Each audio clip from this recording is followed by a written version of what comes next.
Hello, everyone.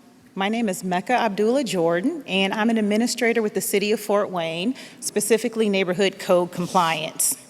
Someone recently asked me what it was like growing up in my household. To be honest, when I was younger, I knew I was different. I was Black, female, and I grew up in a Muslim home. My parents were always concerned about my brothers and I, so they set us down to have what we call the talk.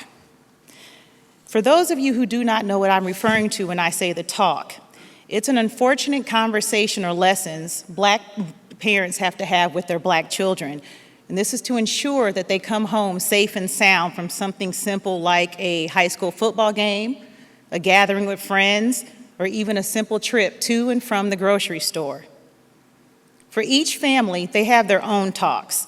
But I'd like to share with you some of the life lessons that I learned through my family talks that I still carry with me through this day.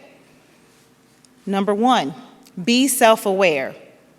My brothers and I were taught to use what we now fondly call the Abdullah pause. This is a pause from comment, a pause from judgment, and a pause from any action. This rule was implemented because it gives us the opportunity to not react, but to respond. Because a quick reaction from a Black person can quickly escalate a situation. Be intuitive. I had to know at an early age, and even in my adulthood, how to read a room. How is my appearance being perceived? Do I feel safe? Is there an exit close by so if something happens, I can escape? Others may walk into a room and not have to feel the weight of looking around and knowing their environment, but I do on a regular basis. Be kind.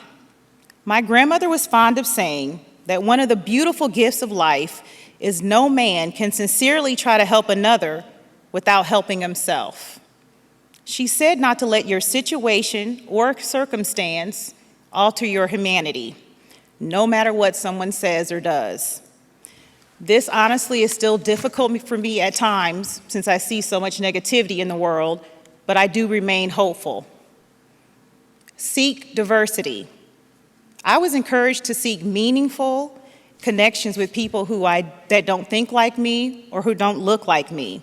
How do you develop and grow if you stay in your bubble and remain only around like-minded individuals? This is why I'm comfortable today engaging in conversations with anyone and everyone. Be mindful of your conduct. The specific rule that comes to mind here is to keep my hands out of my pocket. My parents didn't want their child targeted for the simple use of a pocket. A lot of these things are life lessons that can cross cultural lines, but for some of us, it's a matter of life or death.